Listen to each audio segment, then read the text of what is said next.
What's going on, people? We are Tottenham TV, back here for another episode of the 5 takeaways, where we take a look at the weekend's game, in this case 2-1 win over Brighton, and see what 5 things we can take away from the game.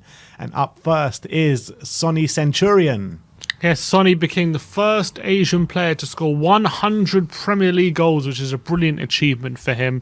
And what a way to do it as well, with his 18th goal from outside the box out of his 100 goals. And nearly 20% of his goals coming outside the box, which is pretty mad.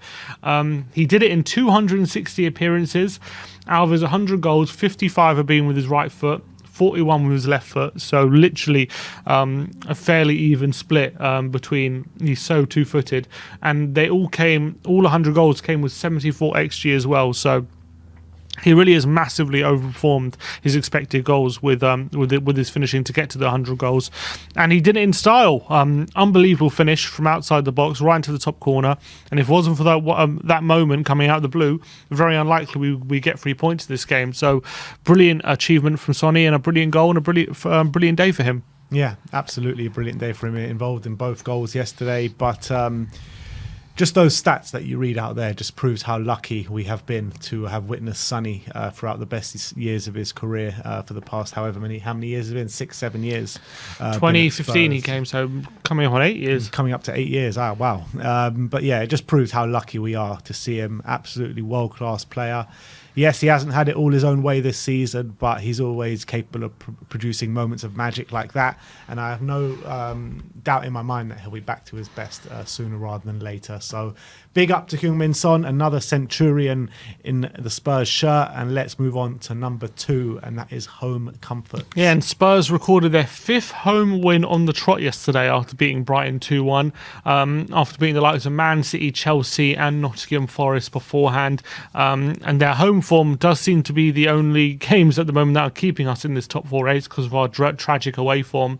But at least at home, we are getting the results, and performances are definitely better than they are away from home, and beating some good teams in there. So the good home form continues. Yeah, I don't think I've ever seen, probably in the history of a Premier League, a team more on form but more in crisis than Spurs. Yeah, literally.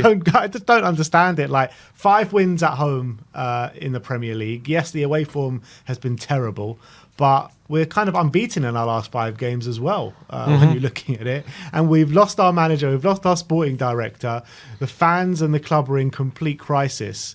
And we're probably about 5th or 6th in the form table or something. Yeah, not too bad, is it? It doesn't look too bad when you look at the results, but that just goes to show. Too bad. It is actually that bad. It is. When you dig deeper, you can see it's all kind of built on a house of cards. But at least our home form is keeping the home fans somewhat happy, I guess. Yeah, the only problem is that home games are running out this season. I think only 3 home games left this season. Could do with some more. Yeah, we definitely can do with some more in the away games that we've got coming up. If we're struggling in away games like Southampton and Everton, we've got away games like Liverpool and Newcastle coming up, so and Aston Villa, which is going to be very difficult. So very difficult games to come. But yeah, I definitely think that this kind of good form is being masked over. It's definitely papering over cracks at the moment. But let's move over to the number 3, and that is improved second half.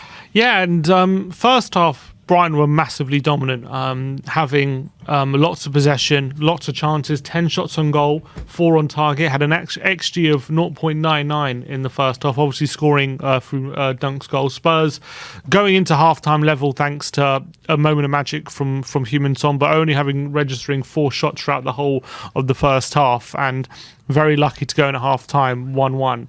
But second half, to be fair to Spurs, they did tighten up. They did stop conceding big chances to this Brighton team, and albeit Brighton had a bit more possession, the XG was 0.45 to 0.41, so a lot more even. It was 7 shots to 5 instead of 10 to 4 in the second half, and Brighton failed to have a shot on target throughout the whole second half. So Spurs did put in a better performance in the second half, albeit Brighton was still feel a bit unlucky. They couldn't muster more from what they had, but at least we did improve things. And when we did get the winner, albeit it wasn't maybe deserved, you could argue it was a reward for a better second half performance. Yeah, I mean, yeah, it was better, but it still wasn't good enough to win the game, in my opinion. And I think Brighton still should feel very aggrieved the way the whole 90 minutes went, they were just a better team over 90 minutes, to be honest. And look, we had our chances, mainly due to breakaways and stuff like that. And obviously we had those horrific refereeing decisions that went for us instead of going against us for once. So if those refereeing decisions do go against us like they probably should have done, then we're probably not sitting here saying how that we did have an improved second half. But look, we got the 3 points. That's all that matters at this stage of the season. Let's hope we can kind of keep this momentum going and maybe actually have a good performance in the coming weeks. But let's move on to number 4, and that is daylight robbery. Yeah, and talking those refereeing decisions from Brighton, it's important to know how many there were throughout the game, which we really did get away with, and Brian Phil rightly aggrieved about. It started off in the first half with Longley having an outstretched hand and the ball striking his hand, and that was given his ball to hand, so we got a bit lucky with that one. Longley not giving away a penalty. Mitoma then scores a goal with after controlling it with the upper part of his arm, which legally in this day and age is not considered handball, but that was given handball by the referee, and that was ruled out luckily for us. McAllister then has a goal disallowed for the ball brushing his arm on the way in and deflecting past Lloris, which is probably right in the laws of the game, but still very lucky in the sense that it was only a slight touch with his arm. Mitoma then gets stamped on by Højbjerg in the penalty area, which definitely should have been a penalty to Brighton, and we completely got away with that one, and VAR somehow missed it, and they've now given an apology for it. And Lewis Dunk has his shirt pulled by Clement Longley in right at the end of the game, with two hands tugging at the shirt and very clearly bringing him down and impeding Lewis Dunk, and that as well should have been a penalty for Brighton right at the end. So as much as we did get the 3 points and there was some good stuff in there, we got extremely lucky with all these refereeing decisions, and if I was a Brighton fan, I would be absolutely fuming. Yeah, and it's not only those decisions as well. There are a countless amount of different decisions as well, where Eric Dyer was fouling, persistent fouling, Højbjerg was making fouls, and they just weren't pulled up on. So I actually can't remember a game where so many wrong decisions were actually made. And, you know, we can laugh about it now because they went in our favour, but how many times have we sat here and had decisions go against us like that? And it's so frustrating, it really is. And the officiating in this country needs to take a long, hard look at themselves, because it's been way too often this season that they go back and look at VAR and still come to the wrong decision. I just don't understand how that happens. And yesterday, there were just so many wrong decisions. I couldn't believe what I was seeing, but it was to our benefit, so I can't really complain too much. But can't complain. But next week it could be exactly. It could be us on the end of it and end of it. Exactly.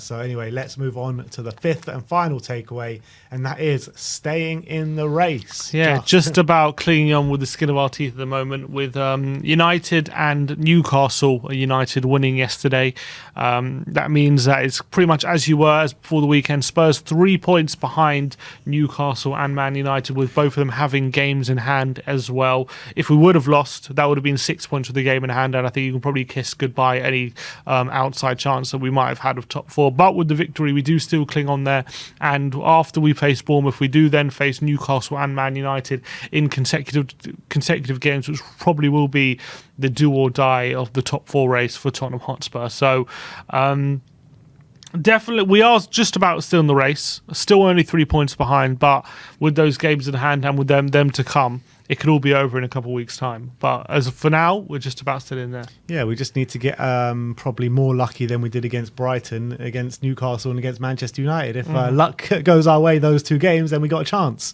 Maybe the referees want us to get it. We'll see. Maybe it's that when Leicester won the league, they're dying for Tottenham to finish in the top four, but highly doubt it. But yeah, look, at the end of the day, we're still in the race. It looks like we're probably the least likely candidate to make it out of the top. Did we knock Brighton out of the race yesterday? Did we knock Brighton out of the race? 7 points behind now with 2 games in hand. I think we did, to be fair. I think we did. But I think that they'll still be looking at the Europa League and the Conference League spots, Brighton. But look, I think it's credit to Spurs that we're still here, still in the race, seeing as how bad we've been throughout the whole season, to be honest. But in my opinion, it's just a matter of time until we drop off in this race. Yeah, I have to agree. I think we've got another couple of weeks to enjoy still being in it, and then it'll probably be that. Yeah. All right. Well, there you have it. That is your 5 takeaways from the 2-1 win against Brighton. Let me know in the comment section below what you think of the takeaways. And if we've missed anything out, put your takeaways in the comment section below. Thank you everyone for joining us. Like, subscribe and comment. And as always, Come on, you Spurs.